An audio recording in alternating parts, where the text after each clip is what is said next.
Kejadian ini terjadi pada tahun 1992 di Seattle, kota Washington, Amerika Serikat. Pada tahun tersebut, kota Washington sedang mengalami peningkatan kenaikan perekonomian, sehingga banyak dari para investor untuk menanamkan dana di kota tersebut. Dan kebanyakan dari para investor itu memilih untuk menyimpan dana mereka di sebuah bank di kota tersebut. Hingga pada tanggal 25 Juni 1992, kantor kepolisian mendapatkan sebuah laporan dari teller bank yang mengatakan kalau bank milik mereka sudah dirampok. Beberapa saat setelah kepolisian sampai, polisi lalu menanyakan kejadian awal terjadinya perampokan tersebut. Namun, para teller bank di sana tidak bisa memberikan deskripsi lengkap kepada para polisi.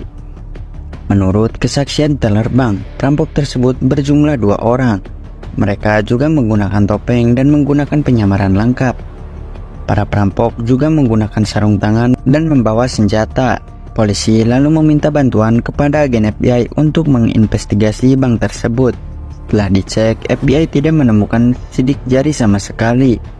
Bahkan di dalam bank tersebut mereka tidak menyalakan sistem keamanan alarm bank, sehingga bank tersebut tidak bisa langsung mendapatkan respon cepat dari pihak kepolisian. Jadi buat yang nggak tahu, alarm keamanan bank itu adalah salah satu alarm yang terhubung langsung ke polisi. Jika alarm ditekan, polisi akan langsung menuju lokasi bank. Dan alarm itu hanya boleh ditekan ketika terjadi keadaan darurat. Di Indonesia sendiri saya nggak tahu ya. Kalau nggak salah sistemnya nggak kayak gini gitu. Bukan itu saja, bank tersebut juga tidak menyalakan CCTV, sehingga FBI dan polisi tidak bisa menemukan barang bukti apapun. Uang yang dicuri di bank tersebut kurang lebih sekitar $20.000 atau sekitar 300 juta lebih jika dirupiahkan. 7 minggu kemudian, di tanggal 14 Agustus, bank tersebut lagi-lagi dirampok, guys. Dilakukan oleh perampok yang sama. Tidak belajar dari kesalahan sebelumnya, lagi-lagi bank mereka tidak memasang alarm keamanan. Begitu juga dengan kamera CCTV, sehingga FBI dan polisi lagi-lagi tidak bisa menemukan barang bukti apapun. Dan menurut kesaksian para teller bank, sekarang perampok tersebut hanya berjumlah 1 orang saja. Uang yang berhasil dicuri kali ini mencapai $80.000 atau sekitar 1,3 miliar lebih. Jadi sebelum lanjut, saya kasih sedikit info dulu. Jadi bank-bank yang dirampok itu tidak dikasih tahu namanya sama sekali ya, alias dirahasiakan. Tanya sih saya baca-baca supaya para investor gak tahu banknya itu pernah dirampok. Mungkin takut aja gitu, investornya gak mau nyimpen uang di bank itu lagi gitu kan. Terus mungkin yang ada banknya malah bangkrut. Ya mungkin gitu ya. Ya intinya banknya ini jadi kasih tahu gitu, bank aslinya itu yang mana gitu. Oke, kita lanjut lagi guys. Lalu 3 bulan kemudian, perampok tersebut berhasil merampok setidaknya 4 bank di wilayah kota Washington lagi. Tapi kali ini ada beberapa CCTV bank yang menangkap ciri-ciri perampok. Rupanya perampok tersebut tidak menggunakan topeng, melainkan merias wajahnya sendiri dengan cara di make up. Perampok tersebut juga memakai topi dan kacamata hitam. Dan perampok itu juga sering menakut-nakuti orang-orang yang berada di dalam bank tersebut agar mereka tidak berteriak, dan selalu mengancam teller bank untuk memasukkan uang sebanyak mungkin ke dalam tas yang dia sediakan. Setelah FBI mengidentifikasi jenis senjata yang sering digunakan perampok, senjata tersebut berjenis Glock 9 mm. Dari ke-6 aksi perampokan tersebut, dia berhasil merampok sekitar $252.000 atau sekitar 4 miliar lebih secara mulus. FBI dan polisi juga tidak bisa menemukan petunjuk seperti sidik jari. FBI juga tidak mengetahui berapa jumlah para perampok tersebut. Kemungkinan perampok tersebut tidak beraksi sendirian, dikarenakan menurut kesaksian teller bank pertama, perampok berjumlah 2 orang. Dan sekarang perampok tersebut hanya berjumlah 1 orang saja. FBI lalu menamai perampok tersebut dengan julukan Hollywood, dikarenakan mereka memiliki ciri khas tersendiri. Kebanyakan perampok pada umumnya akan memilih untuk menggunakan topeng untuk menyembunyikan wajahnya. Tetapi berbeda dengan Hollywood, dia memilih menyamarkan wajahnya dengan cara riasan teatrikal atau mengubah wajah dengan cara di make up. Agak lain ya, tapi unik aja gitu. 1 tahun setelah kejadian perampokan itu, Hollywood sempat menghilang. FBI juga sempat berpikir kemungkinan Hollywood telah pensiun merampok dikarenakan Hollywood tidak pernah merampok lagi. Dia menghilang begitu saja. Hingga 1 tahun kemudian, di tanggal 24 November 1993, Hollywood muncul kembali dan melakukan aksinya lagi. Dan apakah kalian bisa menebak bank mana yang dirampok si Hollywood? Ya, betul sekali. Dia merampok bank pertama yang pernah dia rampok sebelumnya. Jadi bank pertama sudah dirampok sama si kampret ini sebanyak 3 kali. Di perampokan di bank yang ketiga ini, Hollywood berhasil mencuri sekitar $100.000 atau 1,6 miliar dengan mulus. Di perampokan ini, Hollywood juga sempat menggunakan hoki seumur hidupnya. Jadi, setelah kejadian perampokan tersebut, FBI lalu berdatangan.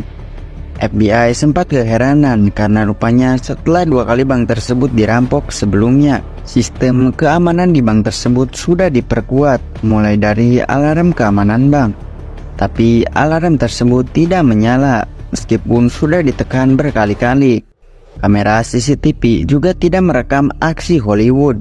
Dan yang paling hoki dari si Hollywood adalah dieback yang tidak meledak. Jadi buat kalian yang gak tahu, dieback itu kayak sistem keamanan khusus yang biasanya diselipkan di selembaran uang. Nah, jika dieback ini dimasukkan ke dalam selembaran uang dan orang tersebut keluar membawa dieback dari bank itu, biasanya dieback akan meledak setelah melewati pintu keluar. Dikarenakan terdeteksi oleh sistem keamanan otomatis, dieback yang meledak akan menimbulkan semburan berupa tinta pewarna dan menyebabkan uang tersebut tidak akan bisa digunakan. Nah, si Hollywood ini bisa keluar membawa uang tersebut secara aman. Dieback yang berada di dalam tasnya juga tidak meledak, dan FBI sendiri kebingungan karena dieback tersebut tidak meledak. Seperti yang sudah saya katakan, Hollywood menggunakan skill hoki seumur hidupnya, yang mana dia bisa lolos dari 3 sistem keamanan bank secara sekaligus. Gila ya, aneh juga gitu, kok bisa gitu, nggak tahu lah, kita lanjut aja guys. Lalu tanggal 13 Juli 1994, sebuah bank lagi-lagi dirampok. Hollywood langsung masuk ke bank tersebut dan langsung menodongkan senjata yang sering dia gunakan. Beruntung teller bank di sana sempat menekan alarm keamanan. Meskipun begitu, teller bank tidak sempat memasukkan dieback karena ketakutan. Polisi yang mendengar alarm keamanan dari bank dengan cepat langsung menuju ke bank tersebut. Saat si Hollywood sedang menjarah, polisi sudah dalam perjalanan. Namun sayangnya Hollywood sudah berhasil kabur sebelum polisi datang. Hollywood berhasil merampok uang sebesar $112.000 atau sekitar 1,8 miliar. Setelah polisi sampai, ada beberapa saksi yang melihat perampokan tersebut. Mereka memberitahu polisi saat terjadi perampokan, ada 1 orang yang berdiri di sebuah mobil pen biru. Sayangnya saksi tersebut tidak bisa melihat jelas wajah orang tersebut. Dia juga tidak melihat plat nomor mobil pen tersebut. Polisi berpikir kemungkinan Hollywood tidak menjalankan aksi perampokannya sendiri, tetapi dia dibantu oleh beberapa orang untuk melancarkan aksinya tersebut. Lalu 6 bulan kemudian, Hollywood beraksi kembali dan merampok sebuah bank di kota tersebut. Namun kali ini Hollywood gagal karena teller bank sempat memasukkan dieback ke kumpulan uang yang dirampok tersebut. Teller tersebut juga berhasil menekan alarm keamanan sehingga dengan cepat polisi dan FBI langsung berdatangan. Hollywood yang mengetahui alarmnya sudah ditekan, Hollywood langsung keluar dari bank tersebut dan rupanya dieback tersebut langsung meledak sehingga uang yang dirampok tidak akan bisa digunakan oleh si Hollywood. Meskipun Hollywood berhasil lolos, FBI dan polisi berhasil menemukan petunjuk penting. Teller bank mengatakan kalau dia mendengar sebuah suara dari jaket si Hollywood yang menyuruhnya untuk segera keluar dari bank tersebut. Dan terbukti perkiraan polisi waktu itu memang sangat benar. Hollywood melakukan perampokan dibantu beberapa orang. Tak hanya itu, ada satu orang yang juga melihat perampokan tersebut. Beruntung dia sempat menuliskan plat nomor mobil pan biru milik si Hollywood. Saat FBI melacak plat nomor mobil tersebut, mereka mendapatkan sebuah alamat sepasang suami istri yang sudah lansia. Mereka mengatakan kalau mereka sudah menjual mobil tersebut sudah lama. FBI lalu menyuruh mereka untuk mendeskripsikan wajah dari pembeli mobilnya. Mereka mengatakan kalau tidak ingat betul wajah dari pembeli mobil mereka. Mereka hanya ingat pembeli mobil mereka berkulit putih, berumur kisaran 30-40 tahun, dan memiliki tinggi yang sedang. Meskipun begitu, seniman sketsa wajah tetap menggambarkan wajah Hollywood untuk disebarkan dengan wajah aslinya. FBI mulai membagikan selembaran poster Hollywood dengan hadiah $50.000.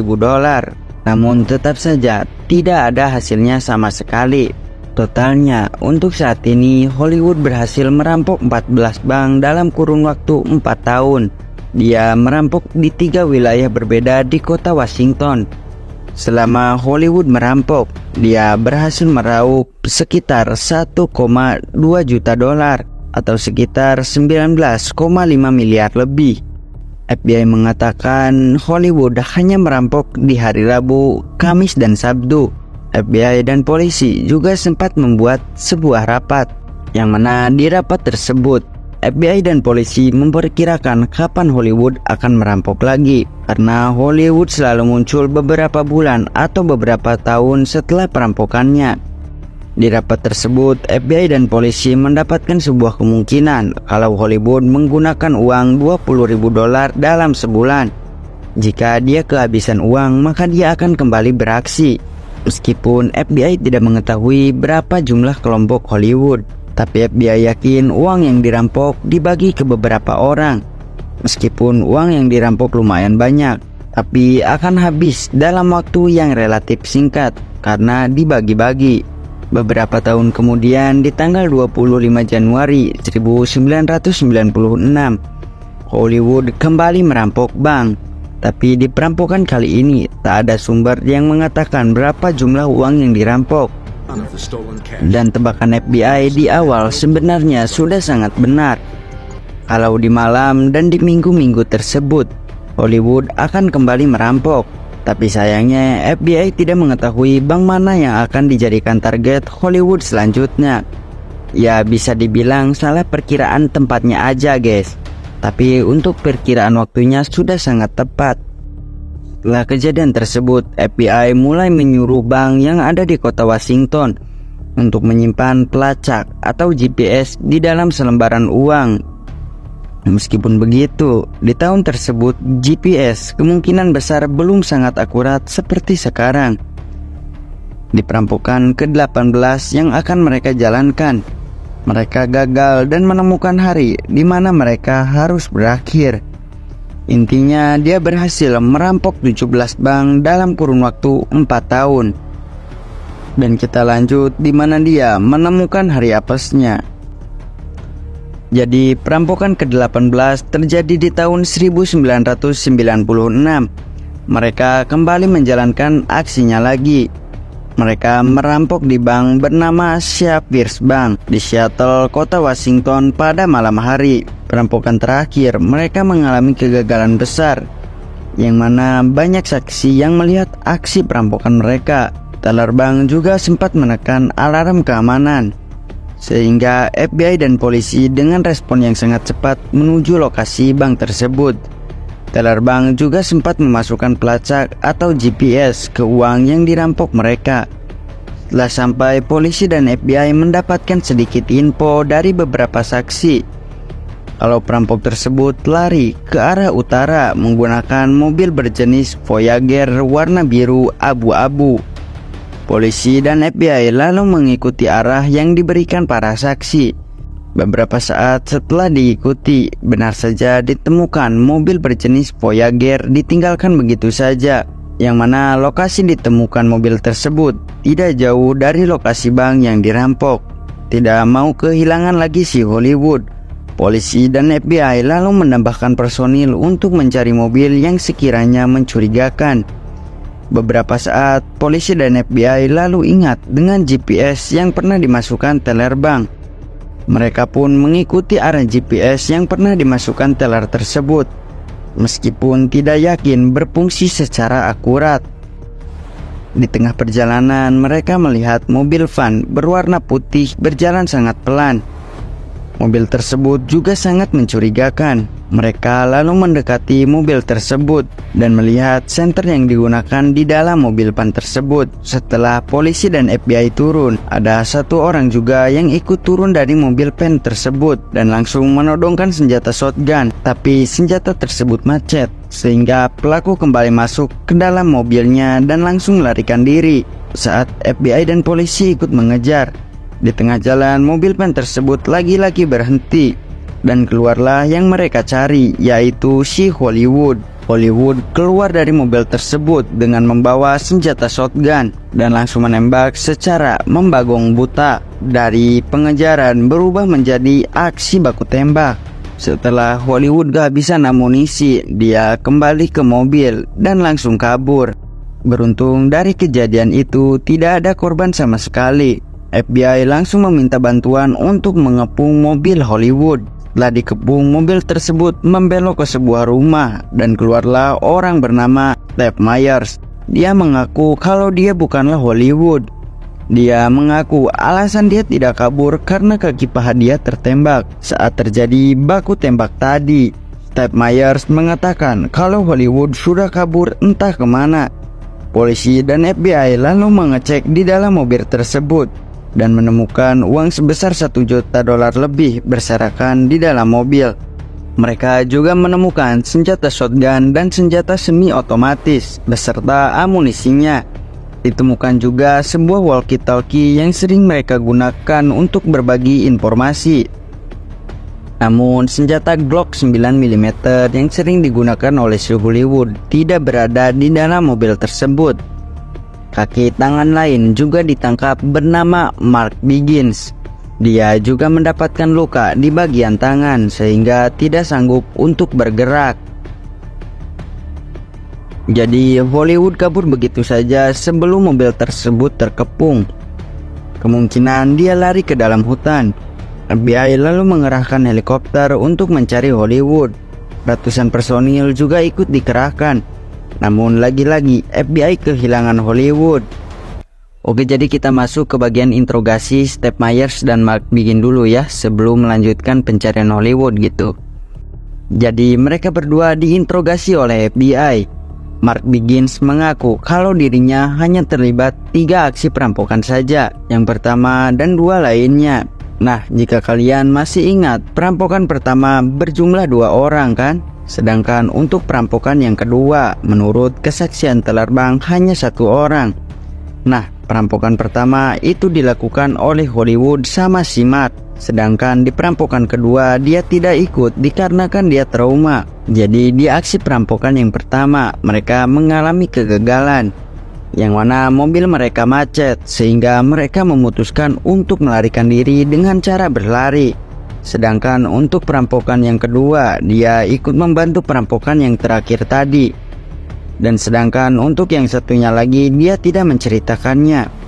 Mark juga berkata alasan dia ikut perampokan yang terakhir karena uang yang akan mereka rampok sangat-sangat menggiurkan. Alasan Mark juga tidak ikut dalam semua aksi perampokan bukan karena trauma saja, tetapi dia juga mengejar cita-citanya menjadi seorang seniman. Ya, jadi hitungannya ngerampok ini itu cuman sampingan doang gitu, pas gak ada uang jadi ikut gitu. Ya sebenarnya kalau kita pikir-pikir apes banget gitu si Mark ini ya. Sedangkan untuk Steph Myers, dia mengaku kalau tugasnya adalah mengemudi dan memberikan informasi. Nah, jika kalian masih ingat dengan teller bank yang mendengar suara jaket dari Hollywood, nah itu adalah suara si Steph Myers. Dan yang pernah dilihat saksi di luar mobil van biru itu dia juga. Steph Myers mengaku kalau dia terlibat di semua aksi perampokan bersama Hollywood. Setelah FBI mendengar pengakuan dari mereka berdua, FBI lalu menanyakan siapa identitas asli dari si Hollywood. Mereka berkata jika nama asli Hollywood adalah William Scott Scurlock. William lahir pada tanggal 5 Maret 1993 di Maryland, Amerika Serikat. Setelah William dewasa, dia pindah ke Hawaii untuk melanjutkan kuliahnya di University of Hawaii System.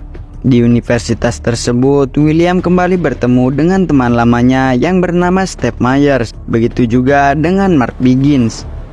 Hingga singkat cerita, setelah William lulus, mereka bertiga berpisah. William memutuskan untuk pindah ke daerah Olympia yang berada di kota Washington. William lalu memilih untuk melanjutkan perguruan tinggi untuk belajar ilmu kedokteran di The Evergreen State College. Dia unggul di perguruan tinggi tersebut, termasuk di kelas kimia, sehingga dia sering menyelinap ke dalam ruang laboratorium melalui atap. Di laboratorium tersebut, William membuat obat berjenis metapetamin, semacam garam harum. Ya, kalian ngertilah garam harum itu apa ya? William menjual obat tersebut dan berhasil membeli tanah sekitar 20 hektar di daerah Olympia, yang mana tanah yang dibelinya tersebut terdapat sebuah rumah kecil. Dari penjualan obat itu, dia memiliki banyak uang. Dia lalu memutuskan untuk menghubungi kedua teman lamanya, yaitu Mark Biggins dan si Steph Myers, untuk membangun sebuah rumah pohon di belakang rumahnya. William sangat terbuka dan sangat royal terhadap mereka berdua, sehingga Mark dan Steph Myers merasa sangat nyaman dengan William. Hingga pada akhirnya William dikeluarkan di perguruan tinggi tersebut karena ketahuan sering menyelinap dan menyalahgunakan laboratorium oleh seorang profesor. Karena William sering mendapatkan uang dengan cara yang instan atau terbilang mudah, akhirnya ia memilih untuk merampok. Dia juga mengajak Mark dan Steph Myers untuk membantunya.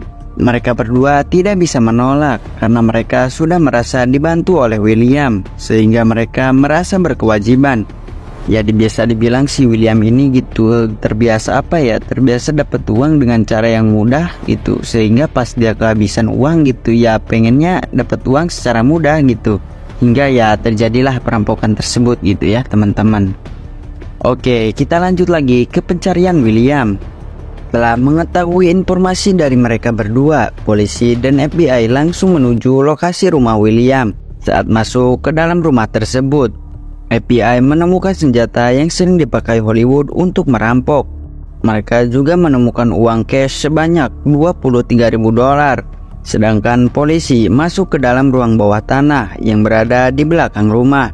Di ruang bawah tanah tersebut, polisi menemukan tempat untuk merias wajah William. Begitu juga dengan alat-alat kosmetik yang sangat lengkap. Polisi juga menemukan foto William yang ditempel di depan kaca. Setelah melakukan penelusuran yang lebih lanjut, polisi dan FBI juga menemukan rumah pohon milik William, yang mana lokasi rumah pohon tersebut tidak jauh dari rumah tersebut. Setelah masuk, polisi dan FBI tidak melihat tanda-tanda keberadaan William sama sekali. Hingga beberapa hari kemudian, polisi mendapatkan sebuah laporan dari seorang laki-laki. Dia mengatakan kalau ada trailer mencurigakan di belakang rumah ibunya. Di dalam trailer tersebut, FBI melihat ada pergerakan seseorang. Namun saat polisi menyuruh untuk keluar, orang tersebut tidak mau keluar. Polisi dan FBI langsung mengepung trailer tersebut.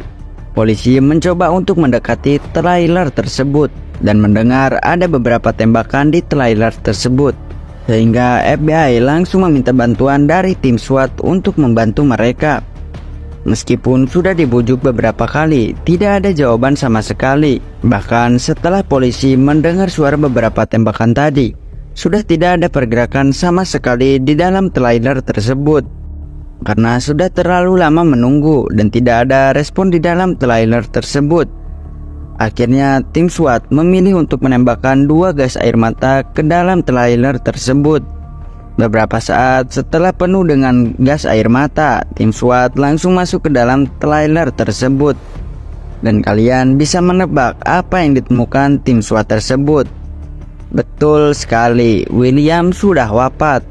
Rupanya yang didengar polisi beberapa tembakan di dalam trailer tersebut itu adalah suara tembakan bundir dari William. Dia menembak tengkoraknya sendiri sebanyak 3 kali. Nah, sebelumnya polisi berpikir tembakan tadi adalah tembakan ancaman dari William, tapi rupanya polisi salah memperkirakan. Singkat cerita, setelah Steph Myers dan Mark Biggins sembuh dari luka tembakan, akhirnya mereka berdua menjalankan persidangan. Steph Myers dan Mark Biggins dijatuhi hukuman 21 tahun penjara atas perampokan, penyerangan, dan kepemilikan senjata ilegal. Lalu Steph Myers bebas pada tahun 2013 lalu, sedangkan si Mark Biggins dibebaskan pada tahun 2015.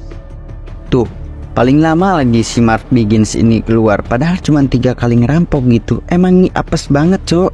Padahal kalau ngelanjutin jadi seniman kayaknya lebih baik gitu. Mark. Ya, jadi gimana nih menurut kalian untuk kasus ini? Dan sekali lagi saya mengucapkan mohon maaf apabila ada kesalahan atau kekeliruan informasi. Terima kasih sudah menonton dan nantikan lagi video-video selanjutnya. Bye-bye.